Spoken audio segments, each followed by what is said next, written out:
Willie D Live. So when you do Hanging with Mr. Cooper, when you get that gig, you're, what, 30, 31?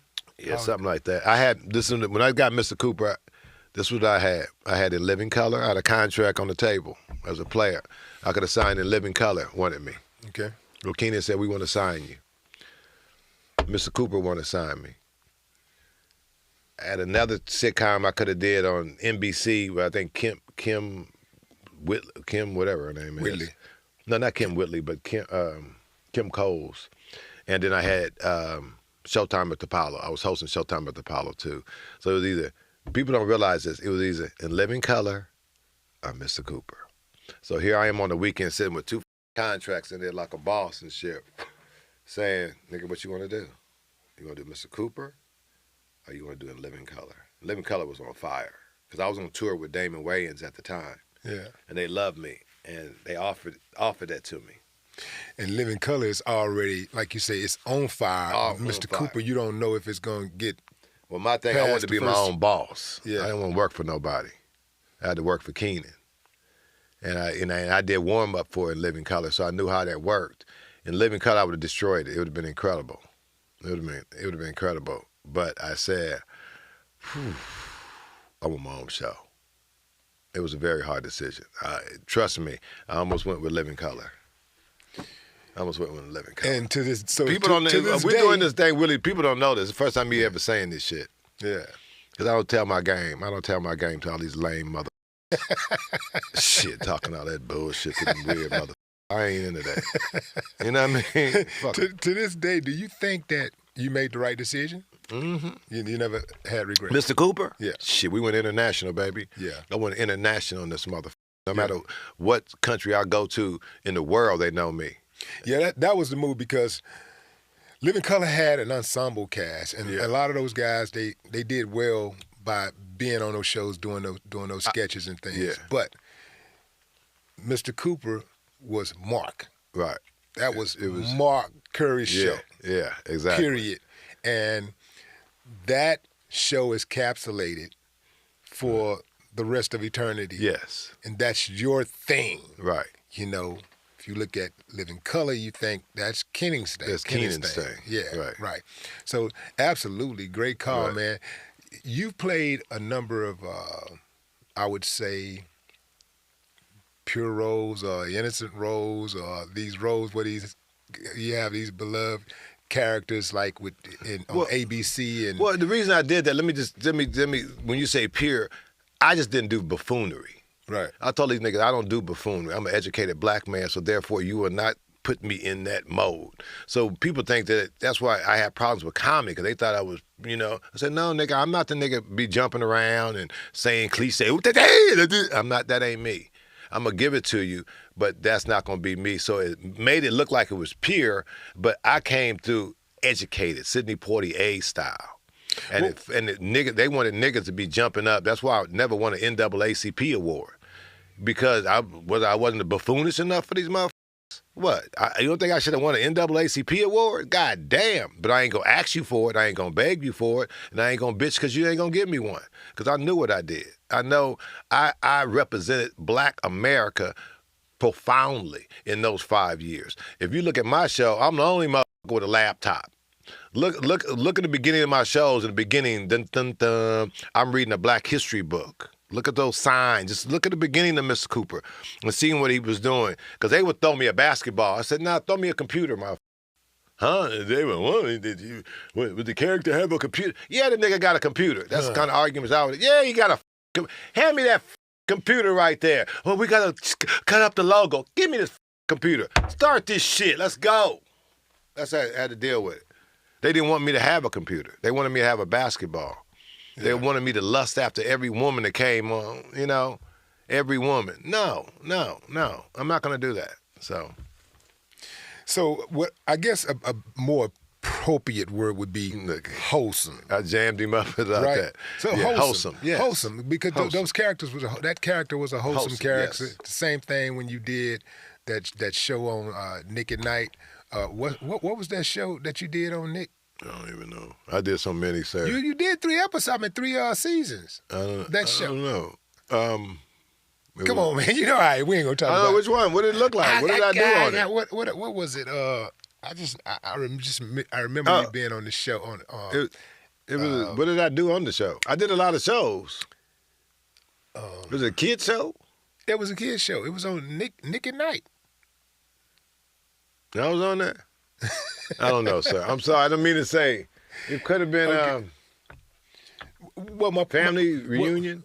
My point is that have you ever been like conflicted in how you move in life, in your personal life, versus how you're presented when you play those wholesome characters, where people have certain expectations of you to be one way, and you feel like, okay, you know, I'm gonna have to, you know, fall back because these people are gonna try to cancel me. Fall back, you know, not, you know, where you might have a situation where, you know, somebody get out of line and you want to check them, you know, you want to say something crazy public, or whatever. I don't understand. In public or any, because when you played Mr. Cooper, Right. that was a very wholesome role, and you had a lot riding on that. That was your show. Right. If you go, everything goes. Everybody, nobody can work. Yes. If you can't work, nobody will. Definitely. You don't eat, nobody eats. Right. And so, did you ever feel an added burden? Definitely. To make sure that, you know, you didn't do anything out of pocket to jeopardize the bag? Definitely. Well, I was the bag. So I knew that in Hollywood, I'm a ghetto boy. So this was my first time in Hollywood looking at these people. Mm-hmm. And so I could only go by how you treat me. I'm going to treat you, I could only see. So I didn't know what to do. So I looked at the bag and I looked and said, okay, how are we going to do this bag? You know, what's our goal here? You know, our goal is 5 years. A lot of shows didn't make it. So what's our goal? What we got to do? Who I need to meet? I knew the top. I was with the top dudes. When I say the top, I was with the top guys, and I knew them. I knew them on a personal basis. And so I knew what to do. I knew what not to do. I knew, you know, as far as character, off screen was difficult. Because here I am, you in L.A., you know, in L.A., and you popular, you know, so it's hard to be off the grid. Then you go back to Oakland, you're like, oh, man, I don't think I need to be in this situation right here. You know, so it was very difficult. Then I was Mr. Cooper, beloved, almost like Barney. I was almost like Barney for the kids. So I go somewhere, little kids come up to me. And so then my material changed. It kind of threw me off, you know, my rhythms of comedy, because Mr. Cooper talking like that, you know, and so it threw me off. It really threw me off to be that humanitarian, to be that guy, because I was a raw comedian first. And then they gave me this, and it worked. And I saw the humanity in it, where I knew I was special when I went to Children's Hospital and I made children happy. I said, you blessed, bro. These little kids that have diseases that messed up, and just the humanity to walk in there and to feel the power and made them smile. I said, man, you blessed, bro. You blessed. And so, I don't even know what I'm trying to say, but it was a huge pressure. Mm-hmm. Still to this day. You go meet Mr. Cooper, I got to be on 24 hours. Me and Crockett, we walking around, we got to be on 24 hours. No matter where I go. We went to Starbucks, we talked to 83 people in there.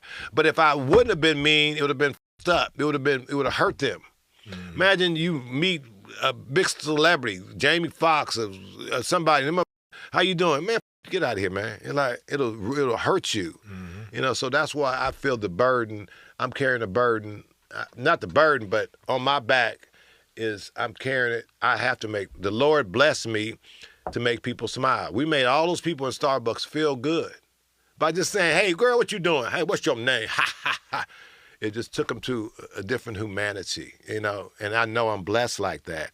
And it's an incredible feeling to know that. You know it too. You're famous. Come on. You go out, people meet you in Houston there. Damn, man, never met you, brother. Whatever. It means a lot to them that you're nice to them or whatever, So it's a hell of a burden. Yes. I was in line at a Walmart. Right. Years ago. And I'm standing behind this guy who's getting checked out. I'm next in line. Uh-huh. And I get greeted by the cashier, and I return the greeting, and dude snap. He looked back real quick. He said, "Yo, Willie D." Yeah. Oh, and his girl is freaking out. She said, what's going on? You know? Right. And he's like, "Baby, that's Willie D. Right. Ghetto Boys, the mean one." Right. He say that's the The that's mean one. I'm like, I ain't the mean one. Scarface and Bushwick, them motherfuckers are the mean Yeah, ones. Scarface a little bit meaner. Yeah, I'm like, they're the mean ones. So I understand, that image that you have. Come on, and you how that- you had how it that before image me. Projects, You were famous before me. Yeah. When I was coming up, you were famous to me. Yeah. I went and saw you perform at the Oakland Coliseum, the Richmond. I saw you wow. guys perform. Yeah. I remember that show. Yeah, I went because we shot some pistols off. No, I'm just, but no. Somebody shot some pistols that off was us. just for the show. That was Yeah. But so you know what it feels like. Yeah. You know the burden. It's not a burden. I don't. Well, it's say a blessing not and a burden, really, to be honest. I think It's not a burden. We can't say it's a burden because we're blessed. It's not a burden. No, that's what people want. That's the politically correct thing to say. But that it's a blessing. Yeah, it's it a is. blessing and a burden. It is. But more of a blessing. More Because of a blessing. because the alternative is not something that either of us would want. Exactly. So it ain't a burden. We Yeah. ain't saying ain't no burdens. Well, a burden is just something that We're just famous people, brother. yeah. And it is what it is. You famous. You famous. You famous. You don't think you famous? Yeah. You famous. How you think you don't think you famous? Yeah. But I'm just saying that We famous. We made it. I'm just saying we did, and I do feel blessed, to be able to follow my dreams, and have set these goals and then Right. see them come to Well, let me fruition. ask you a question. How did it feel when you first heard your music on the? What was your? When you guys first heard it on the air or something? Yeah, it was just like it is in the movies. Every time, how they show every time they have a biopic and they show the group, singing or whatever, or rapping, and the Right. music come on the radio for the first time. Everybody goes, "Hey, they playing that music on the radio!" Ah! Really? Yeah, it's like that. It's Wow. it's a beautiful. What was the feeling, first man. song Something- on the radio? The first song that I've ever heard them play was a song called "No Sellout" that we had on the first album. Okay. But when it got crazy was the Mind Playing Tricks. Yes. That was crazy. was the big one. That shut everything That shut down. everything down. Oh man, that shut everything down. I knew that song was going to be big. I knew it was big when we went to Stevie Wonder's radio station in Los Angeles, and the staff was there at the station at 5 a.m. They wasn't supposed to be there till like 8 or 9. They were there at 5 a.m. for our interview. Wow. And they had their family members and stuff. I'm talking about old people, young people. Wow. They were out there. Everybody wanted autographs and they wanted pictures and stuff. So That's crazy. Yeah. That's crazy. Me and Bushwick Bill, we did a video. I don't know if you ever saw it on my Instagram. I don't think so. We did one of the greatest video, and he was. I gotta find it because he would just riff. We were at a comedy club, and we were just riffing. And I said to him, "Tell me about the meaning of life, my brother." And we riffed something, and it was incredible. Yeah, And I have that. Yeah, Bill was a very, very intelligent dude. Yeah, that's Houston. But Houston He was knew that boy knew that Bible front to back. Like he could. Did he? Yeah. Say, man, you could start talking about the Bible, and he'll identify that verse like this. Just I didn't know that. Just say one little piece of it, and he'll tell you exactly where it comes from. Oh, yeah, that's King James. Really? Fourth chapter, fifth verse, whatever. Yeah. Well, yes, he yeah. was deep like that because I was talking. He was at the comedy club. He was hanging out. He liked comedy. That was awesome. And he was deep like that with those little sayings, and that's deep. Because I think anyway, that's dope. That's dope. Yeah, I said King James. King James. Just know I'm not a Bible dude, but King James is a version. But they would say, what would they say? Something like Corinthians. Oh yeah, they ain't heard that word in a long time. Corinthians, because black preachers be making it up. Let's go to Corinthians chapter 4 and page 6, and they said, no.